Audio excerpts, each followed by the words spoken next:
Hey there, everybody, and welcome to the Daily Commute. My name is Dan. I'm your host today, and today I wanted to talk about companies, and I want to talk about the introduction of identity politics into capitalism. Some people refer to this as woke capitalism.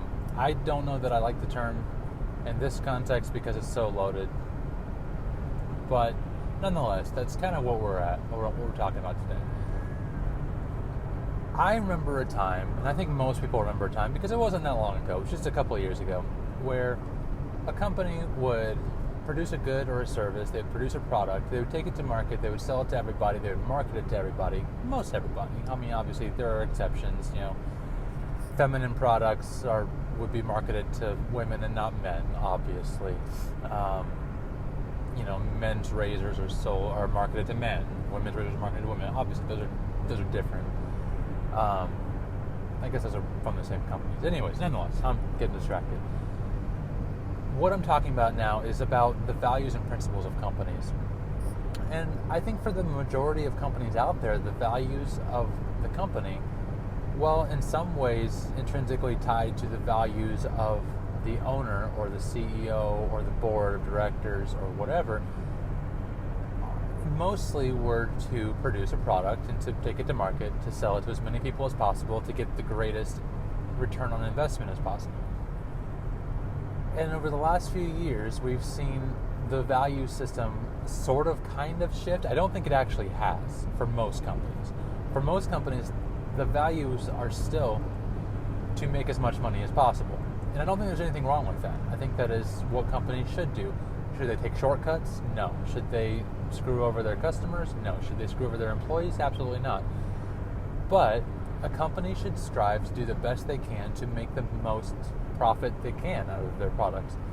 Because that's the way capitalism works. When you make a good product, a good quality, solid product, even if it costs a bit more, people are going to pay for that added value. They will buy more of what you make because they want to have it. Take Starbucks, for example. I know a lot of people don't like Starbucks for many reasons. Some political, some just don't like the taste of the coffee. I used to really like it. I worked there for about 7 years, off and on, in between 2007 to 2016. And I remember always enjoying the coffee there. I mean, moving on now, getting into other coffees. I really like coffee a lot. Starbucks is not bad. It's not a terrible product. It's not a bad tasting coffee. I think it's a little over roasted. I think it's a little dark on most of their blends.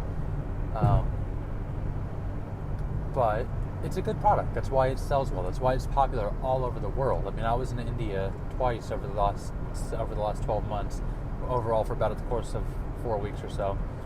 And every city you went to, just about, with a couple of exceptions in India, there was a Starbucks. We went to one in Delhi. I believe we went to one in Hyderabad and Vijayawada. There were Starbucks everywhere over there because it's a massive brand that's really popular because they made a quality product and they've sustained it over the years. And I think the quality has gone down in the last 15 years, but that's neither here nor there. Same with companies like Coca-Cola. They're the reason why they are so big is because they've been doing what they've been doing for so long, and they focused on making the best product they can for so long. They've been making a quality product and selling it to the world en masse since World War II. It's just what companies do, and there's nothing wrong with that. And I think companies can actually do a lot of good by making a lot of money. They can donate to charities. They can offer scholarships and grants to people wanting to go to school and further their education. There's a lot of things people can do. Anyways, I'm getting off topic. What we've seen in the last few years, and especially the last 2 years, I feel like it's been accelerating even more, is this shift to where companies are placing more and more value on how virtuous they can appear. Now, there's a difference between a woke company in the sense I'm going to describe it as, and a progressive company. So, for instance, Starbucks is a progressive company. It always has been, and I think it always will be. They've had very progressive values since their inception. They were a very progressive company in the 90s, the early 2000s, the the 2010s. They've held progressive values for a long time. They've supported progressive causes and values for a long time, and I don't think that's bad. I think if you're going to found your company on a set of principles and values, that you should hold to those and be consistent. The problem I'm seeing is that more and more of these companies are pretending to be virtuous while they actually maintain their original core values of just making money. And they think that it's going to bring them that value. And so you end up with companies like Coca-Cola who pander to I don't even want to call them progressive at this point, but maybe that's what it is. I don't even know. This super progressive crowd, I guess you could call them woke. I don't like using the term woke in these because I feel like it's very loaded and there's a lot of connotations that go along with that. But we'll just say like super progressive for now, just for the sake of this discussion. But they try to appeal to them. That's why they put up the rainbow icon on the social media platforms for Pride Month, and they switch it to a black icon for Black History Month. And there's nothing wrong if you want to show your support for a community, but it's gone beyond that now to this super progressive, I guess you could say woke messaging that a lot of people are put off by. And so they end up in these situations where you have customers who are feeling ostracized now because they feel, I think a lot of customers feel individually attacked when these companies that they've been loyal to for years start putting out tweets and press releases and messaging that are essentially telling them that they are not good people and they don't want them as customers anymore. And while they don't necessarily say that outright, while some do, to be sure, Starbucks being one example from a few years ago and Black Rifle Coffee Company from last week being another example, they may not say it outright necessarily, but the inference in picking one side in a cultural and political battle that has been raging for the last few years, where people are very emotionally tied to, whether they should be or not, that's not a good way to do business. And I don't think it's good for our culture either. We have I feel like, I think the biggest thing the point I'm trying to make here is that the importance for a company to maintain neutrality is beneficial not just for the company's bottom line, it's beneficial for the customer's peace of mind, and I think it's beneficial for society and culture as a whole. And that may sound weird, but I feel like the nature of this culture war that seems to be raging on and on lately is that it's just dividing people. And I think that's the point. I think that's the purpose of this whole battle, is to divide people more and more. And I don't think it's good. I mean, you also have companies like Mozilla that comes to mind. Mozilla is the Mozilla Corporation is the corporate arm of the Mozilla Foundation, who's behind like the Firefox web browser and Thunderbird email client and all that. And they have gotten extremely progressive, or woke if you want to call them that.